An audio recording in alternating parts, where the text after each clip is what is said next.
A hablar de los ERTE. Ya nos ha abandonado nuestro cortador de jamón, Luis, de Navarretinto, pero bueno, nos ha dejado los platos y así nuestros invitados contertulios pues toman el aperitivo, que siempre es mucho más agradable, ¿no? Venir y tener estos platos de Navarretinto aquí. Voy a saludar a Javier de la Cruz, abogado experto en asuntos laborales. Javier, bienvenido, buenos días. Muchísimas gracias, buenos días, doña María. ¿Cómo estamos?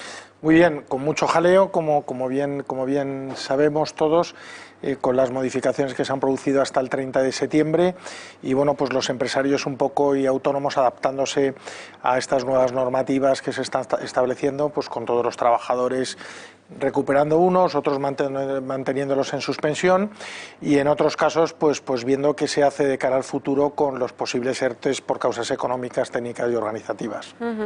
Y a mi derecha, Fernando Santiago. Fernando, bienvenido. Muchas gracias. Buenos días. Buenos días. Que es presidente del Colegio Oficial de Gestores Administrativos de Madrid, como les decía antes. Vamos a empezar, si os parece, por el mal dato, el pronóstico de la Comisión Europea, que este martes ha empeorado sus previsiones sobre España. Cree que el Producto Interior Bruto se va a contraer en este 2020 un 10,9%, pero claro, no tiene en cuenta las actualizaciones en el desempleo, con lo cual esto va a ser bastante más, suponemos, ¿no?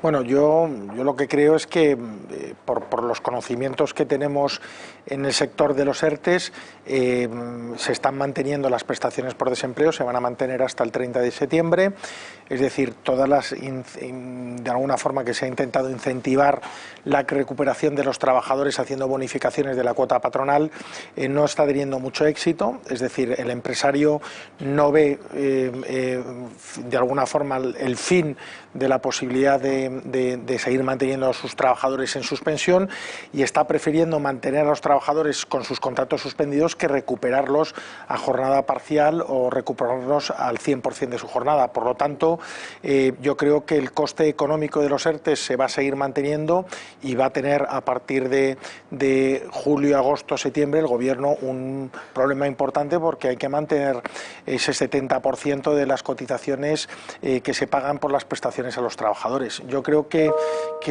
no sé si han hecho bien los números o no, pero lo cierto es que van a tener un gasto económico en esta materia muy importante. Fernando. A mí es que el juego de los números me sorprende. Yo pensé que los números solamente eran mágicos algunas veces y en contabilidad, pero veo que aquí hasta en Europa hacen ya unos números mágicos. Vamos a ver, nos hablan del 10, pero si nos han dicho hace 2 semanas que al 31 de marzo ya íbamos con el 5,3, ¿qué nos están diciendo? ¿Que los próximos 9 meses solamente vamos a subir el 4,7? Vamos a ir al 20. Cualquiera que sume y resta nos tiene que decir vamos al 20. Porque o nos han mentido diciendo que en el primer trimestre el PIB había caído en un 5,3%, o nos mienten ahora con el 10%, porque con toda la que ha caído, al 31 de marzo, que prácticamente la pandemia empezó el 14 de marzo, no había apenas crisis y estábamos en el 5,3%, no puede ser que en estos 4 meses hayamos avanzado solo un 4,7%.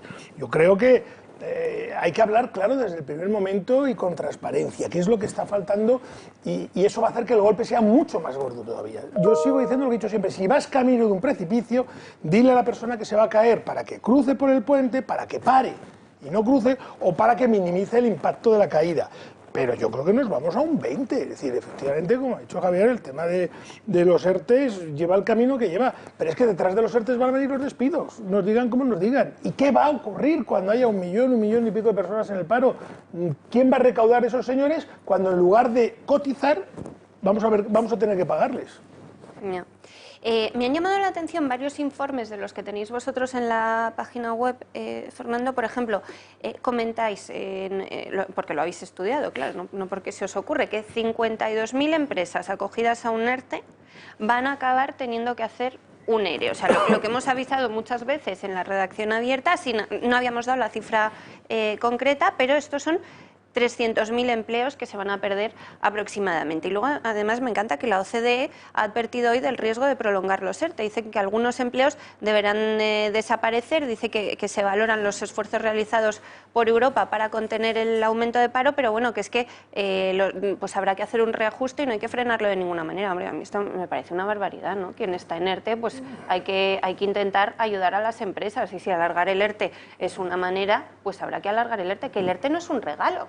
Es una prestación porque han cotizado el trabajador y el empresario, pero efectivamente varios cientos de miles de empleos se van a perder. Además, yo creo que dentro de lo mal que se ha hecho, el mecanismo que sí que ha funcionado bien ha sido el ERTE, precisamente. Es decir, uno de los grandes aciertos que en su día se hizo en la reforma laboral, etcétera, fueron este tipo de ERTEs que yo creo que han ayudado bastante en la situación. Otra cosa es la gestión de cómo se haya hecho hasta llegar al ERTE o de la gestión que se está haciendo el ERTE, que a mi juicio es nefasta.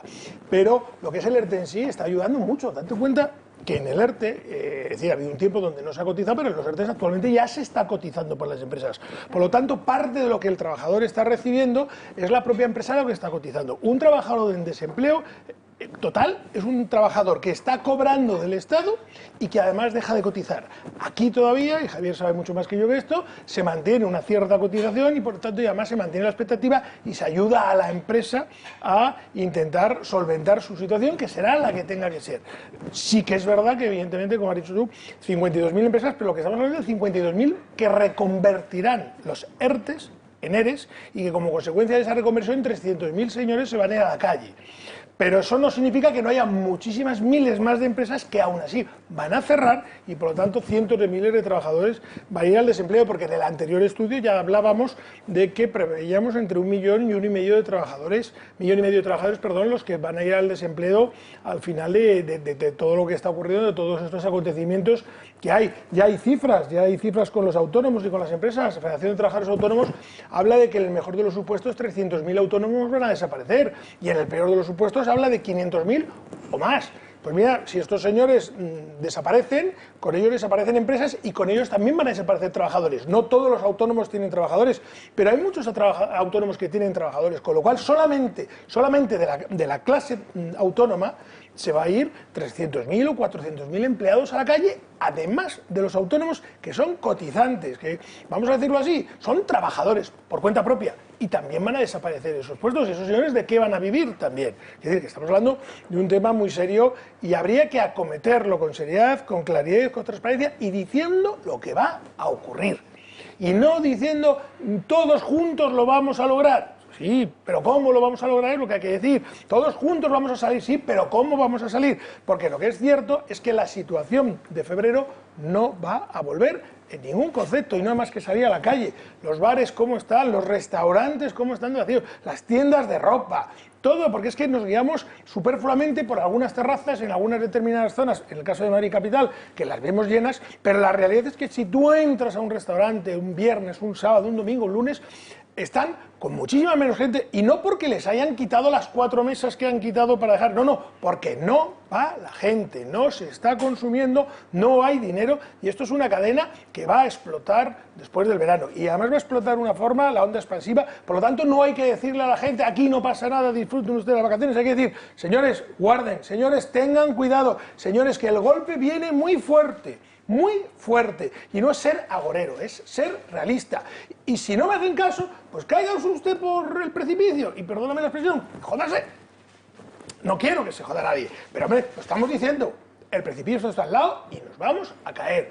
Vamos a poner los medios, los que sean, imaginación, hay expertos, nosotros no estamos en el gobierno, nosotros somos meros consultores que decimos lo que hay o lo que estamos viendo, pero hay que tomar medidas porque si no, la situación va a ir a mucho peor y como la crisis económica llegue en su pleno esplendor en el mes de octubre y noviembre y encima, voy a poner entre comillas, los agoreros de la salud que dicen que va a haber, yo agorero de la salud porque igual que a los agoreros económicos nos llaman así por decir que van a venir las cosas mal dadas, pues a los señores de la salud que dicen que se va a reproducir el virus, pues habrá que llamarles también agoreros, pues como se junte un nuevo rebrote del virus con el problema económico que tenemos, mal, al que mejor le vaya y que nadie se alegre y diga, a mí me va bien, no, porque si el 20 o 30% de las empresas se pierden, al que mejor vaya el negocio, también va a perder ese 20 o 30%, por lo tanto, nos va a ir mal a todos, a los que ya nos puede estar yendo mal desde el principio y a los que nos esté yendo bien desde el principio, a todos, el camino que vamos es muy malo.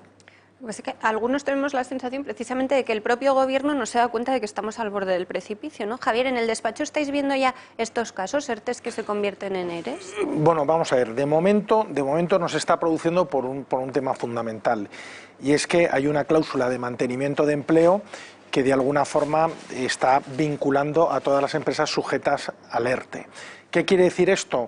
que yo creo que ha sido una lucha importante por parte de la CEPIME y por parte de la COE en toda la negociación. Es decir, la patronal ha intentado por todos los medios, en la renovación del Real Decreto 24/2020, la derogación de esa cláusula de mantenimiento, porque evidentemente el empresario está viendo que aún recuperando al personal, la actividad, como ha dicho Fernando, y estoy absolutamente de acuerdo en todo el planteamiento que ha hecho, va a ser imposible que volvamos a la situación de febrero. Restaurantes, actividades públicas, empresas de retail, lo estamos viendo. Todos los que paseamos por la calle estamos viendo que eso es absolutamente imposible.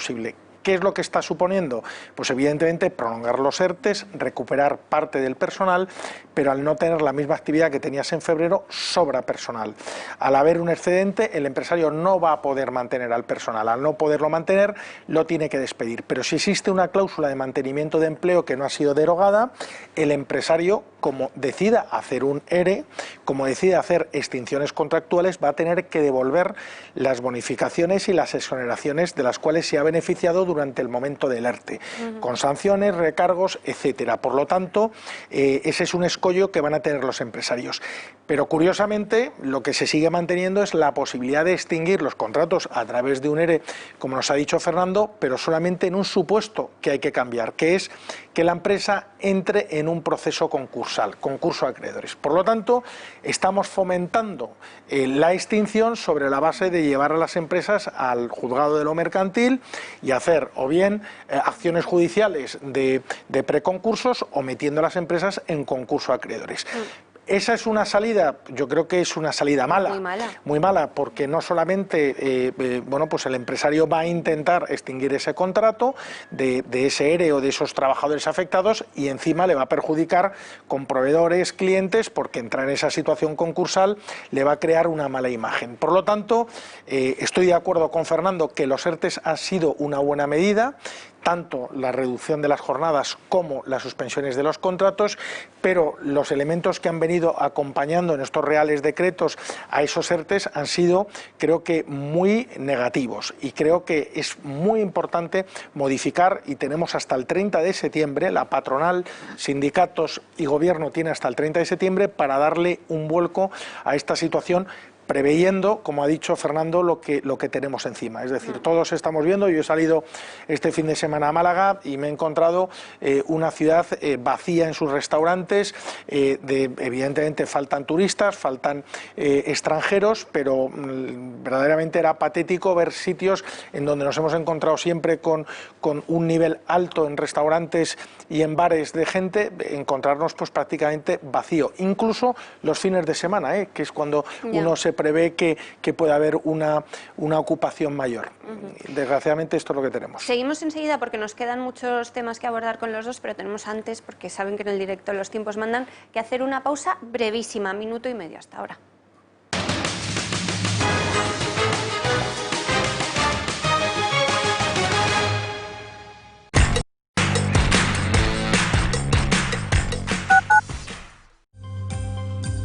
Arévalo, villa amada de Isabel la Católica, famosa por su arte mudéjar, su historia y por su tesoro gastronómico, el cochinillo asado, que en este figón de Arévalo así lo reconoce.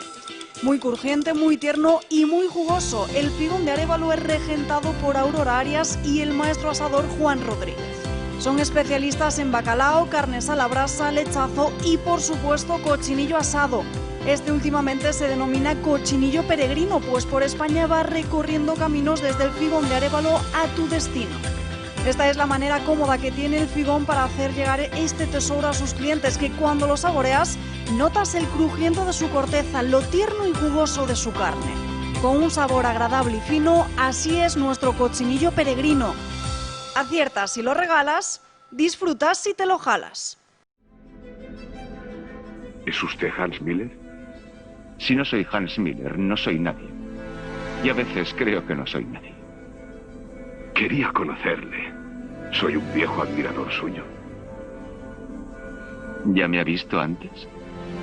¿Dónde? En Berlín. Ha mentido. ¿Así que actué en Berlín? Nunca actué allí mientras usted aún estaba en Alemania. Estamos empatados, ¿no?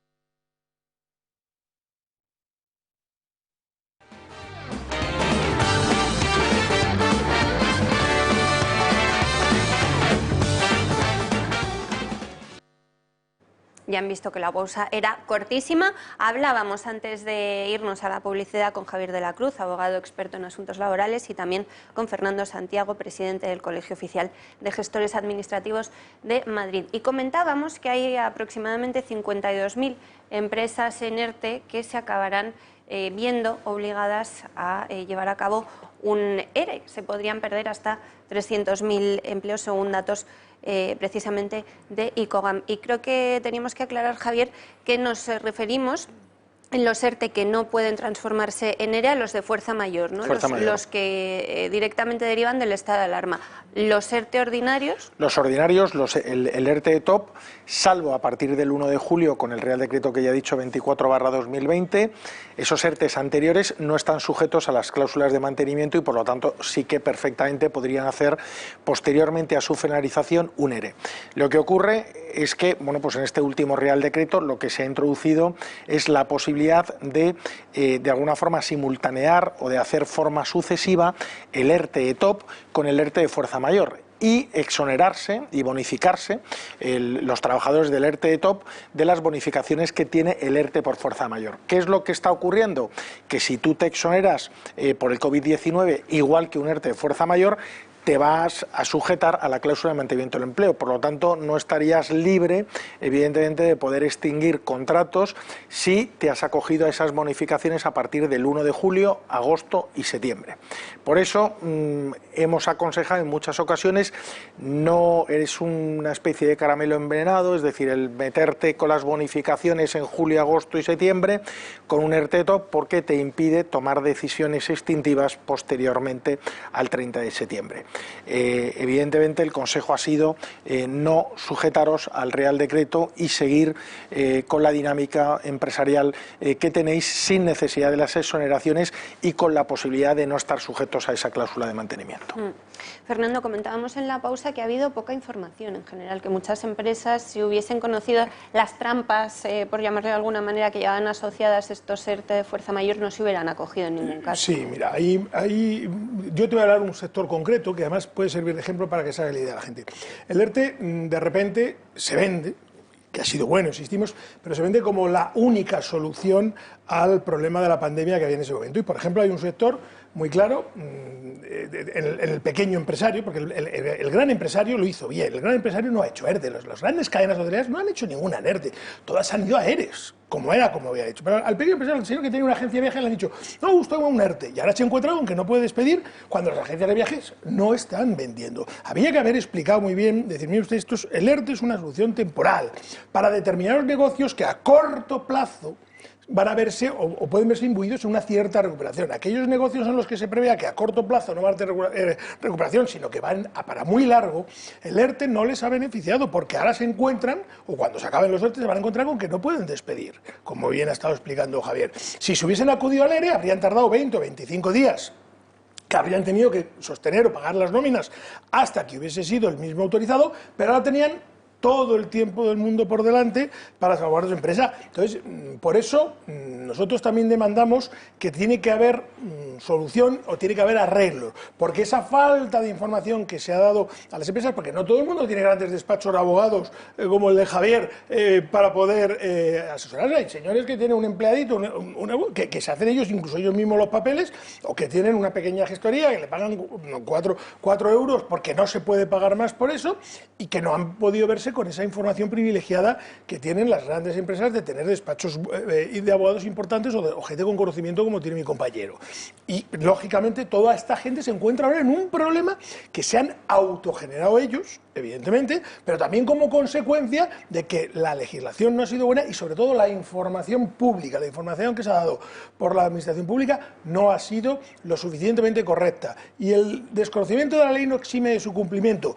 Pero, la administración pública sí debe informar correctamente o ampliamente y no se ha informado, por mucho que digan que se han puesto teléfonos, etcétera, eran teléfonos de información que o no se cogía o no descolgaban o mandabas un correo y te tardaban semanas, por no decir meses, en contestar. Por lo tanto, tenemos un problema muy serio, ese problema se va acercando cada vez más fuerte y tendrán que solucionarlo. Yo estoy convencido que en septiembre habrá una nueva prórroga y empezar a haber correcciones, porque si no, lo único que nos va a quedar son los concursos de acreedores, que antes lo he dicho también en el descanso, los han prorrogado la presentación de los concursos, en lugar de hacerlo en el plazo que marcaba la legislación mercantil, ahora todo se ha alargado hasta el 31 de diciembre, pero que es que el 31 de diciembre está aquí a 4 meses vista, o a 6 meses vista, y va a llegar, y cuando llegue vamos a ver qué ocurre, porque va a haber miles y miles y miles de concursos, y si la única solución que al final le das a una empresa para poder despedir, como he entendido yo aquí, es poder ir al concurso, pues nos vamos a encontrar con decenas de miles de concursos, lo que va a llevar añadido que no se va a pagar, gente que no va a cobrar, solicitud de devoluciones de IVA al Estado, etcétera, etcétera. O sea, un galimatías todavía mayor en el que estamos, que al final todo se traduce en dinero. Y vamos a ver qué ocurre cuando no llegue el dinero al Estado y el Estado no tenga capacidad suficiente de recoger dinero para pagar, porque ahí hay que añadir lo que yo digo en muchos sitios. El Estado no deja de ser un proveedor al que pagamos a 60, 90 o a 200 días. El Estado, en el mes de abril, recaudó el primer trimestre, más o menos no se ve afectado. Vamos a ver ahora el Estado lo que recauda en julio con el IVA de julio, vamos a ver lo que recaudará en octubre y a partir de ahí vamos a ver lo que recauda de la renta del 2020 y de sociedad del 2020. Y cuando no llegue dinero, ¿cómo va a pagar esa deuda pública que está emitiendo? ¿Cómo va a pagar esos intereses que ya estamos deficitarios? Y por tanto, ¿cómo va a pagar las pensiones? Que en esta casa yo he dicho que creo que van a acabar bajando, me dijeron, no van a bajar, bajarán aunque solo sea en capacidad adquisitiva, y vamos a ver qué pasa con los funcionarios, porque lo que ocurrió en la crisis de 2008 y la famosa paga extra de los funcionarios que se eliminó en su momento, yo creo que no va a ser nada comparado con la que viene encima. Digamos lo que digamos, si no se recauda y no se va a recaudar porque las empresas no van a producir beneficio, pues una de dos, o subes los impuestos, y aunque los subas, ¿de dónde los vas a subir si no va a haber beneficios en los márgenes de las empresas? Por lo tanto habrá que rebajar gastos. Y visto lo visto, que aquí no se rebaja en nada, que seguimos dando subvenciones, regalamos, como habéis puesto antes en el ejemplo, nuestros diputados, algunos de esos que reivindicaban hace años que no había que cobrar tanto, ahora siguen cobrando tanto o más que antes, pues vamos a ver qué ocurre. A colación de lo que está diciendo Fernando, estoy totalmente de acuerdo con su planteamiento. El problema que ha existido en el desarrollo de los reales decretos es que el Gobierno ha llegado tarde y ha llegado mal.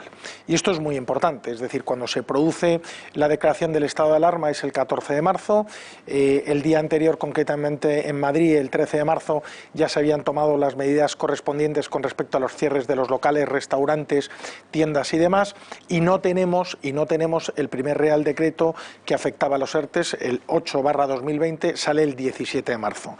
Es decir, tenemos 3 días, 4 días entre medias, en donde, como ha dicho perfectamente Fernando, gestores administrativos, abogados, despachos, empresarios, autónomos, tomaron una decisión con carácter urgente, que era meterse en los ERTES de fuerza mayor, sin tener una legislación determinada. Teníamos la normal, la que establecía el artículo 51 del Estatuto de los Trabajadores, pero no se habían establecido ni bonificaciones, ni régimen de mantenimiento de empleo, no sabíamos absolutamente nada, porque todos sabemos que ese Real Decreto del 17 de marzo estableció luego con carácter retroactivo determinados efectos de los ERTES que se habían planteado antes de la entrada en vigor. ¿Qué ha ocurrido después de esto? Pues que el propio Real Decreto del 17 de marzo tampoco aclaraba mucho, se ha hecho deprisa y corriendo, se presentaba a las 12 de la noche o a las 11 de la noche en el BOE del día anterior y era de aplicación al día siguiente, y nos encontrábamos con una interpretación normativa abstracta, ambigua y poco clara. ¿Qué es lo que ha ocurrido? Que era la Dirección General de Trabajo, ante peticiones que hacía la COE y que hacían empresarios, la que iba resolviendo e interpretando la normativa días más tarde. Por lo tanto, el empresario se ha encontrado con una normativa que era de aplicación, sin poder hacer un business plan, sin poder hacer una estrategia económica, porque además todos sabíamos que era hasta que finalice el estado de alarma. El estado de alarma finalizaba cada 15 días tras la renovación del Congreso de los Diputados, que se producía de otros 15 días más. Conclusión final de todo esto, pues que el empresario ha tenido que ir a salto de mata tomando decisiones, a veces malas decisiones, porque no tenía claro qué es lo que iba a hacer el Gobierno ni cómo se tenían que interpretar los artículos del Real Decreto. Luego hemos tenido que ir inculcando a los empresarios autónomos, tanto los gestores como los abogados, que creo que se ha hecho un buen trabajo a nivel general, porque todos los ERTES yo creo que en un porcentaje muy alto han sido aprobados, porque se han hecho bien, tenemos buenos profesionales en España, y yo creo que al final todo ha salido de una forma muy correcta, muy correcta. El empresario también ha tenido que aprender a trabajar en 24 horas, en 48 horas. Recordemos que el último Real Decreto se ha hecho prácticamente a 48 horas de la finalización del anterior, del famoso 30 de junio. ¿Cómo podía el empresario o el autónomo predecir si esto iba a ser hasta el 30 de junio, hasta octubre, si se iba a renovar al 30 de septiembre, si íbamos a estar en el 30 de diciembre?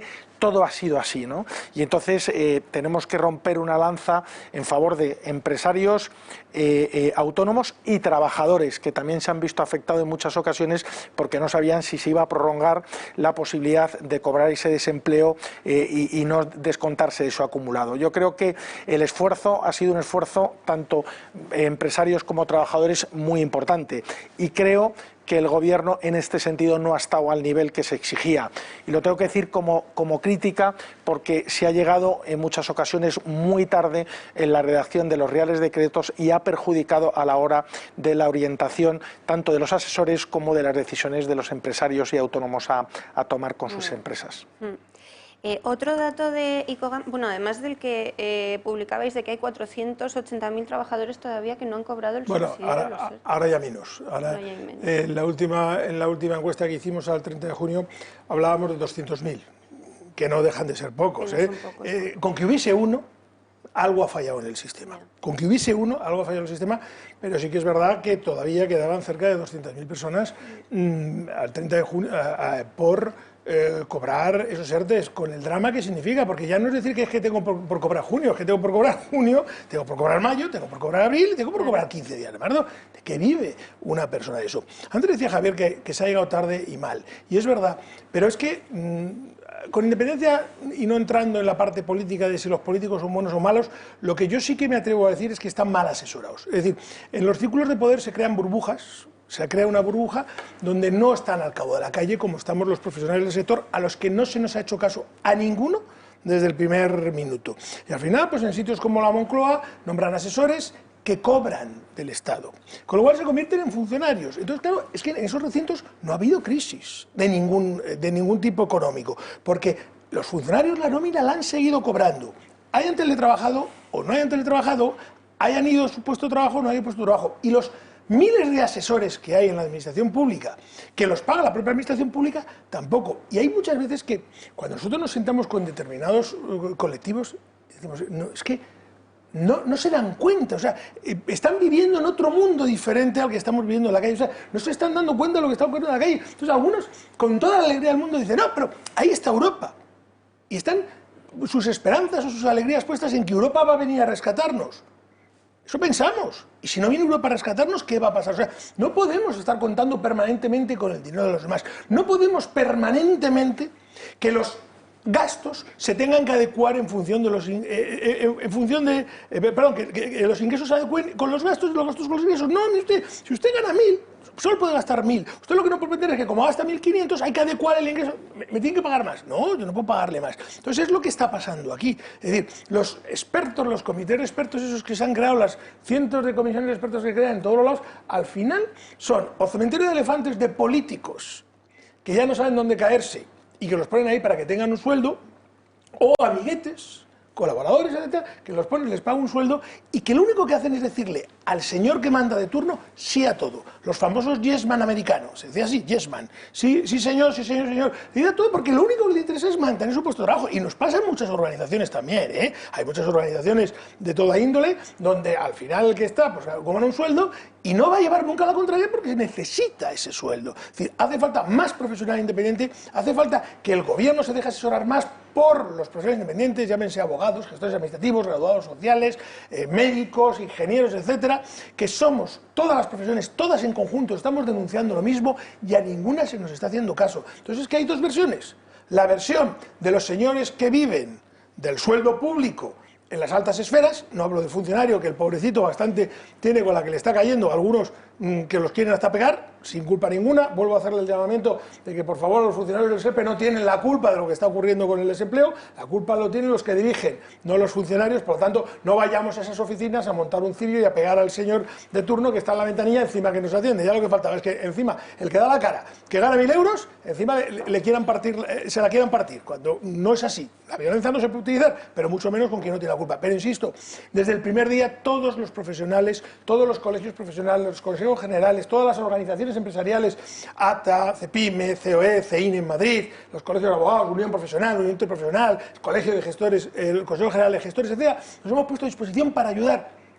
Cero. El caso ha sido cero. Todo lo que... Es más, no ha sido cero. Es que encima nos ven enemigos. Es que cuando yo ahora salgo en televisión y digo lo que está ocurriendo, te miran, te ponen una X y te dicen, este es el enemigo a batir. Que no. Que a mí lo que me interesa es que la gente gane mucho dinero. Cuantos más autónomos hay en la calle, cuantas más empresas haya en la calle, mejor para los gestores administrativos. Cuantas más empresas haya, mejor para los economistas, mejor para los abogados. Cuanto más fluya el negocio, mejor. Porque nosotros lo que vivimos es del día a día de la calle. Y por lo tanto no nos interesa para nada los cierres. Si estamos denunciando que va a haber cierres es porque estamos preocupados, no.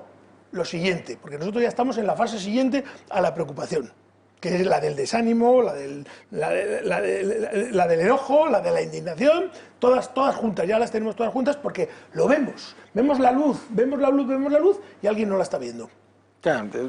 Básicamente el problema era, y lo tengo que decir con toda la crudeza, es que salía el presidente del gobierno en el aló presidente diciendo qué medidas, o el ministro de Trabajo, la ministra de Trabajo, o el ministro correspondiente diciendo las medidas que se iban a tomar, y luego era un mundo. La diferencia que había 3 días después en el Real Decreto que se desarrollaba, pues tenía en muchas ocasiones poco que ver con lo que se había dicho.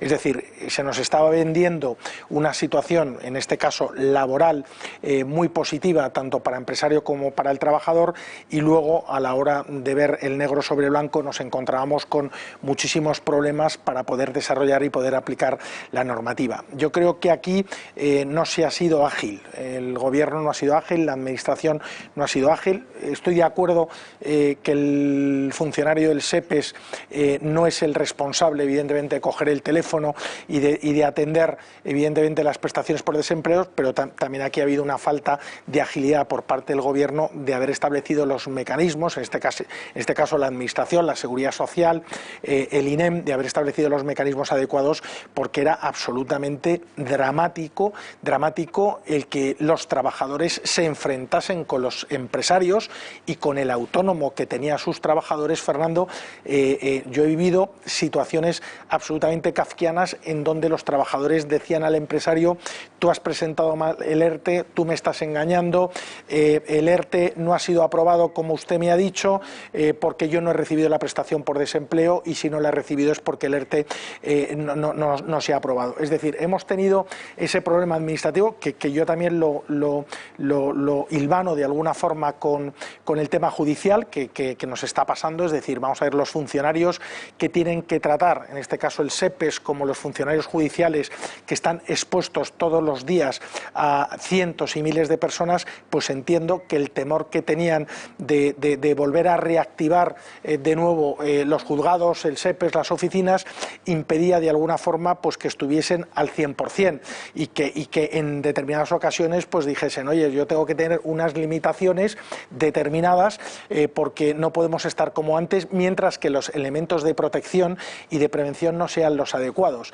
Y todos sabemos, ya me meto en otros temas, cómo se han recibido las mascarillas, cómo se ha recibido el material. Es decir, ha sido muy difícil reactivar la administración pública en favor de los trabajadores, en favor del contribuyente, en favor de los empresarios, en favor de los autónomos, porque los propios funcionarios públicos tenían temor a prestar servicios porque no había las medidas preventivas adecuadas durante todo este tiempo. Al final ha sido una pescadilla, Fernando, que se muerde la cola y que ha impedido, pues y digo que actualmente todavía existe una psicosis que evidentemente no son los responsables. Es decir, esto es como pasaba en los aeropuertos, cuando se cancelaba un vuelo y todos los que iban a coger ese vuelo echaban la bronca a la persona que estaba en taquilla, esta persona que además ganaba 1.200 euros al mes y la tiraban de los pelos. Yo he tenido casos cuando llevábamos el tema de Hispaner que había broncas, incluso lecciones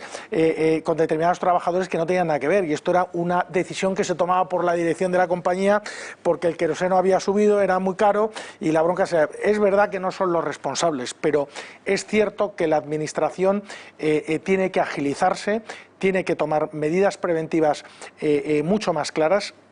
Nosotros estamos de alguna forma viéndonos perjudicados por esa falta de agilidad de la administración, que con esto digo que los funcionarios, los que están trabajando, evidentemente los que están de forma muy activa están prestando servicios y lo están haciendo, pero les falta ese apoyo que tiene que venir de la administración y los ministerios, les falta ese apoyo para que se puedan encontrar tranquilos prestando sus servicios. Totalmente de acuerdo. Bueno, lo de verdad hay que decirlo, que no son responsables. Yo es que viví en una recaudación ejecutiva un amigo que está en la mesa atendiendo al público y que de repente le viene un señor cuando están cerrando: hola, ¿qué desea? ¡Guas! Una paliza, 3 meses de hospital.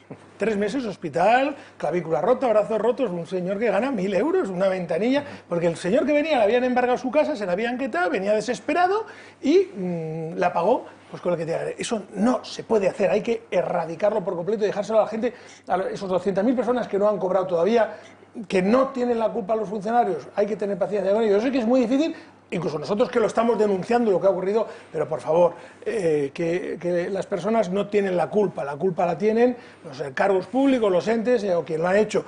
Decías tú antes, la falta de medios. Mira, cuando empezó todo esto, nosotros, los despachos profesionales, las gestorías, tenemos gente dedicada a tráfico, gente dedicada a laboral, gente dedicada a fiscal, a todo tipo de cosas porque somos multidisciplinares. Cuando empezó los ERTES, en mi despacho todo el mundo hacía ERTES, ayudaban en el ERTE, vamos a decir, es decir, la dirección jurídica, los abogados del despacho se ocupaban de la parte de dirección jurídica, pero la agilización del trámite, etcétera, pues lo ayudaba hasta el mensajero a hacerlo porque han sido cientos de ERTES. ¿Cómo es posible que la administración no haya podido poner 9.000, 8.000, 7.000, 6.000, 5.000 funcionarios de la noche a la mañana dedicados a la parte básica del tema de los ERTES? Porque lo han denunciado, el propio CSIC lo denunció aquí. El trabajo ha aumentado en un 510% y la plantilla solamente se empleó en un 10%. Pero tan difícil, yo desconozco todo el tema de la función pública, pero tan difícil haber dicho 5.000 señores de los que están teletrabajando que ayuden, que no se habrían negado. Estoy seguro que primero los funcionarios no se habrían negado, porque los funcionarios no se suelen negar ese tipo de cosas. Y además es que era un tema social, tan claro que cualquier persona lo habría entendido y cualquiera se habría puesto a disposición. Luego saldrán esos crepúsculos raros que se niegan a todo, como denunciaban algunos sindicatos de los sanitarios que se habían negado a acudir a ayudar. Pero eso es anecdótico. Es decir, pero lo cierto es que la administración no ha sido ni eficaz ni ágil en este tema y estamos donde estamos en parte de eso, y eso va a derivar además que un 20 o un 30% de los que van a caer caigan como consecuencia de esa falta de agilidad, porque el virus iba a matar a mucha gente, el virus iba a cerrar a muchas empresas, sí o sí, lo hicieran bien o lo hicieran mal.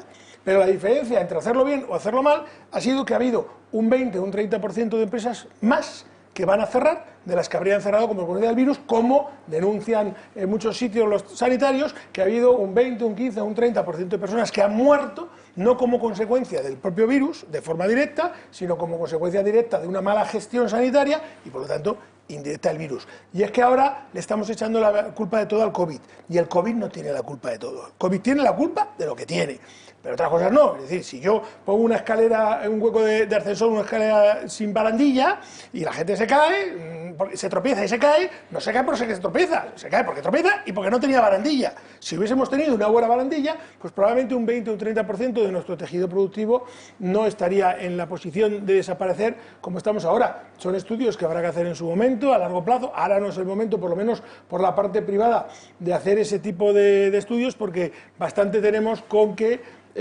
seguir sacando adelante el tema de ERTE, las derivaciones a ERE, la derivación a ERTE TOP, el IVA, el IRPF, el impuesto de sociedades que viene ahora, más todos los problemas añadidos que vamos a tener ahora con las vacaciones de los trabajadores, de algunos de esos trabajadores que espera irse 30 días de vacaciones y no se va a ir de vacaciones porque no tiene derecho a vacaciones, porque mientras que esté en el ERTE, en suspensión, no hay vacaciones que cogerse, o simplemente, y además de eso está perdiendo 2,5 por cada mes. Es decir, aquellos señores, lamentablemente lo tengo que decir, aquellos señores que llevan desde el 15 de marzo en ERTE, que todavía no hayan vuelto a trabajar, que sepan que han perdido las vacaciones de abril, de mayo, de junio y parte de las de marzo, y estamos hablando 2, 5, 7 y medio, de 9 días de vacaciones, con lo cual si alguno no había cogido vacaciones, que no espere disfrutar de 30, que ya le quedan solo 21, y a medida que avancemos van a ir disminuyendo eso y las pagas extras, y además, ténganlo en cuenta, porque luego esto es un aviso de navegantes para que nadie se lleve a engaño,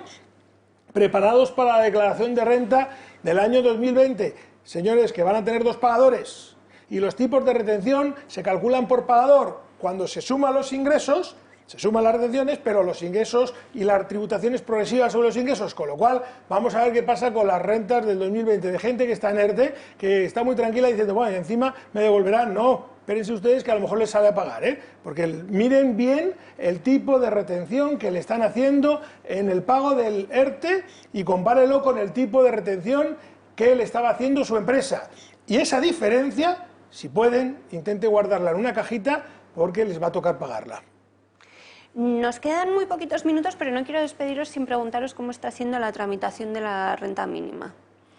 Bueno, vamos a ver, yo lo digo un poco por efectos de despacho, lo que yo conozco, no se está produciendo de una forma masiva. Entre otras cosas porque hay una serie de limitaciones con respecto de los ingresos, entonces eso está afectando. Yo la verdad tengo que decir que con lo que a mí me respecta estamos tramitando, yo creo que han sido 2 o 3 personas las que han acudido al despacho a hacer la solicitud de la renta mínima vital. Yo creo que se está produciendo, yo no sé si en Madrid, pero este efecto más en provincias y en pueblos más que en las capitales.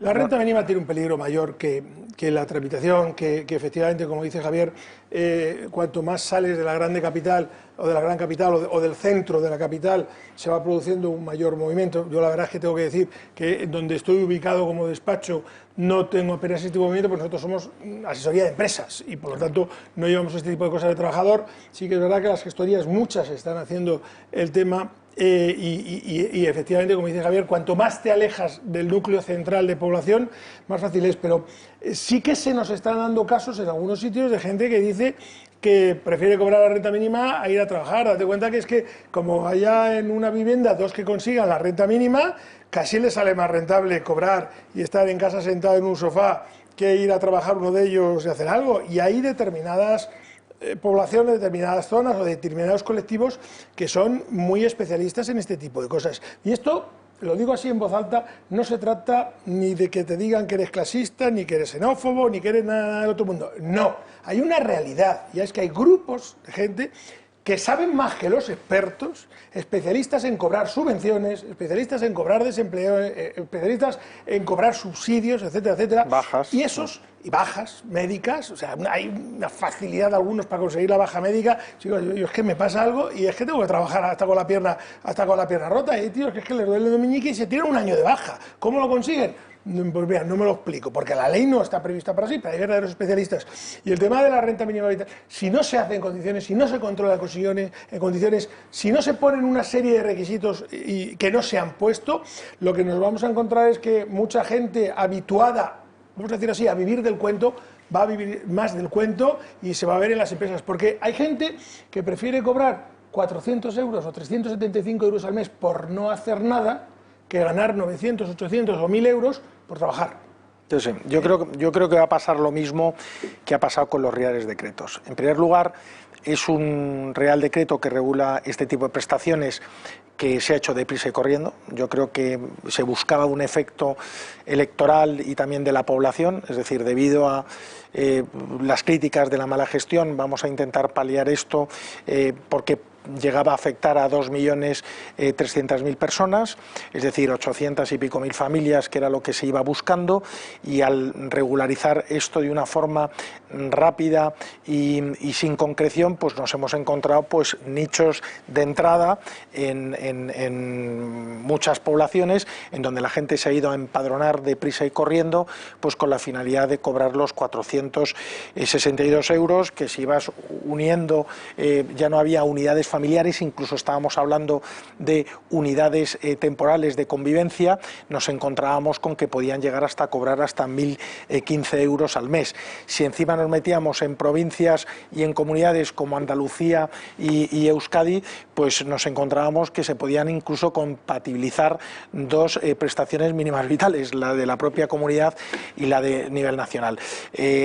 Consecuencia de todo esto, regular rápido coladeros, al final la Dirección General de Trabajo y el Ministerio de Trabajo no va a tener más remedio que empezar a establecer directivas y resoluciones para regularizar lo que no ha hecho en el momento adecuado. Sí, Javier, pero perdóname que te interrumpa. El problema de este tipo de trampa, vamos a decirlo así, es cómo lo recuperas después. Porque no nos olvidemos una cosa, cuando un empresario, por lo que sea, no hace bien las cosas y la inspección le pilla y le sanciona, acaban cobrando, se acaba cobrando para ir donde sacar. Pero cuando un señor de renta mínima cobre indebidamente y se descubra, no lo va a devolver. Ese dinero es un dinero perdido, a fondo perdido, sí, sí. Perdido totalmente. Por eso insisto que ahí no se han hecho las cosas bien. A medio plazo, cuando se estudie este tema de la renta mínima vital, le va a ocurrir como cuando estudiemos los ICOs. ¿Dónde han ido los ICOs? ¿Dónde han ido los primeros 20 o 30.000 millones de los ICOs?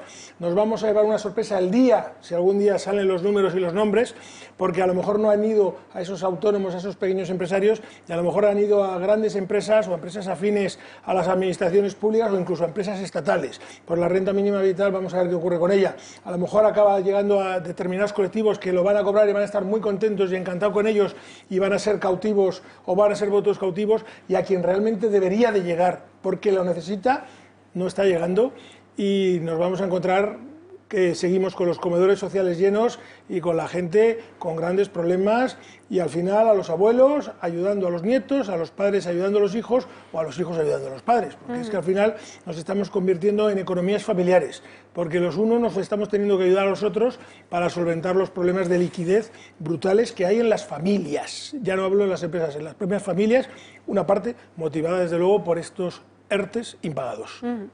Pues Fernando Santiago, presidente del Colegio Oficial de Gestores Administrativos de Madrid, muchísimas gracias por haber estado con nosotros. Javier de la Cruz, abogado, experto en asuntos laborales, muchísimas gracias también. María. Vamos a hacer una pausa.